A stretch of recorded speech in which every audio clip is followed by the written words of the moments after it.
ನಿನ್ನೆ ತಡರಾತ್ರಿವರೆಗೂ ಏನು ಆದಿತ್ಯರಾಜ್ capitals company ಮೇಲೆ ನಾವೇನು ಕಾರ್ಯಾಚರಣೆಯನ್ನು ಮಾಡಿದ್ವಿ.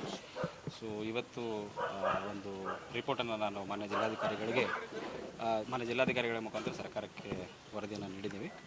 ಸೊ ಇದರಲ್ಲಿ ಸ್ವಲ್ಪ ಮೇಲ್ನೋಟಕ್ಕೆ ನಮಗೆ RBI ಮತ್ತು ಸೆಬಿ ಗೈಡ್ಲೈನ್ಸ್ನ ವೈಲೇಷನ್ಗಳು ಕಂಡು ಬಂದಿದ್ದಾವೆ.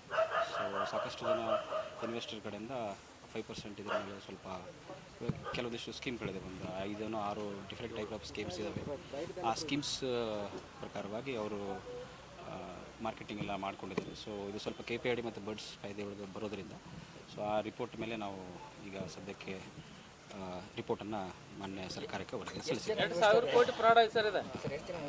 ಅರೌಂಡ್ ಹೇಳಿದ್ವಲ್ಲ ನಿನ್ನೆ, ಅರೌಂಡ್ ಇನ್ವೆಸ್ಟರ್ಸ್ ಹೆಚ್ಚಿಗೆ ಸಂಖ್ಯೆ ಗೊತ್ತಾಗಿಲ್ಲ, ಯಾಕಂದರೆ ಅದು ಒಬ್ಬೊಬ್ಬರು ಮಲ್ಟಿಪಲ್ ಟೈಮು ಇನ್ವೆಸ್ಟ್ಮೆಂಟ್ ಮಾಡಿದ್ದಾರೆ. ಸೊ ಒಂದು ಹೆಚ್ಚು ಕಡಿಮೆ ಒಂದು 6,500 ಇನ್ವೆಸ್ಟ್ಮೆಂಟ್ಸ್ಗಳಿದ್ದಾವೆ. ಜನ ಇರ್ಬೋದು, ಒಂದು 3,000 4,000 to 5,000ವರೆಗೂ ಇರ್ಬೋದು. ಬಟ್ ಅದು ಮಲ್ಟಿಪಲ್ ಇರೋದ್ರಿಂದ ಎಕ್ಸಾಕ್ಟಾಗಿ ನಂಬರ್ ಗೊತ್ತಾಗಿಲ್ಲ. ಅವರು ಇಲ್ಲ ಸೀಸ್ ಅಂದರೆ ಈಗ ಸದ್ಯಕ್ಕೆ ಲಾಕ್ ಮಾಡಿದ್ದೀವಿ. ಈ ಸದ್ಯಕ್ಕೆ ಮಾನ್ಯ ಜಿಲ್ಲಾಧಿಕಾರಿಗಳ ನಿರ್ದೇಶನ ಮೇಲೆಗೆ RCS ಅವರು FIR ಕೂಡ ಮಾಡ್ತಾರೆ. ತದನಂತರ ಪೊಲೀಸವರು ತಮ್ಮ ಮುಂದಿನ ಕ್ರಮ.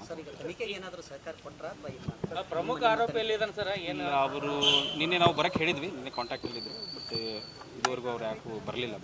ಬೆಳಗಿನ ಜಾವನು ಮತ್ತೆ ಮಾಡಿದ್ವಿ. ಸೊ ಹಾಗಾಗಿ ಸ್ವಲ್ಪ ತನಿಖೆಗೆ ಸಹಕಾರ ಅವರಷ್ಟು ನೀಡಿಲ್ಲ.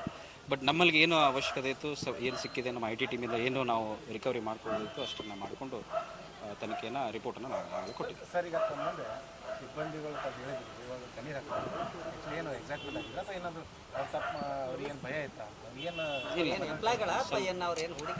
ಇಲ್ಲ ಎಂಪ್ಲಾಯಿಗಳು ಸ್ವಲ್ಪ ಪ್ಯಾನಿಕ್ ಆಗಿದ್ದಾರೆ ಅಷ್ಟೇ, ಏನೋ ಆಗ್ತದೆ ಅನ್ನೋದು ಆ ಥರ. ಸರ್, ಇನ್ವೆಸ್ಟರ್ ಯಾರಾದರೂ ಕಂಪ್ಲೇಂಟ್ ಕೊಟ್ಟಿದ್ದಾರೆ ಅಥವಾ ಏನು ಸ್ವಯಂ ಪ್ರೇರಿತ ದೂರ ದಾಖಲಿಸ್ಕೊಂಡಿದ್ದಾರೆ? ಇದು ಮಾರ್ಕೆಟ್ ಇಂಟೆಲಿಜೆನ್ಸ್. ಈಗ ಮಾಲೀಕರಿಗೆ ಏನಾದ್ರು ನೋಟಿಸ್ ಕೊಟ್ಟಿದ್ದಾರೆ ಸರ್? ಇಲ್ಲ, ಮಾಲೀಕರು ಬಂದೇ ಇಲ್ಲ. ಸೊ ಈಗ ನೋಡ್ತೀವಿ ನಾವು ಮಾನ್ಯ ಜಿಲ್ಲಾಧಿಕಾರಿ ನಿರ್ದೇಶನದಂತೆ ಈಗ IRCS ಅವರು ಒಂದು ಈಗ FIR ಅನ್ನು ಲಾಂಚ್ ಮಾಡ್ತಾರೆ.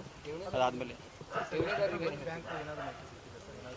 ಸದ್ಯಕ್ಕೆ ಬ್ಯಾಂಕ್ ಡೀಟೇಲ್ಸ್ ಎಲ್ಲನೂ ಹಾಕಿ ರಿಪೋರ್ಟನ್ನು ಕಳಿಸಿದ್ದೀವಿ.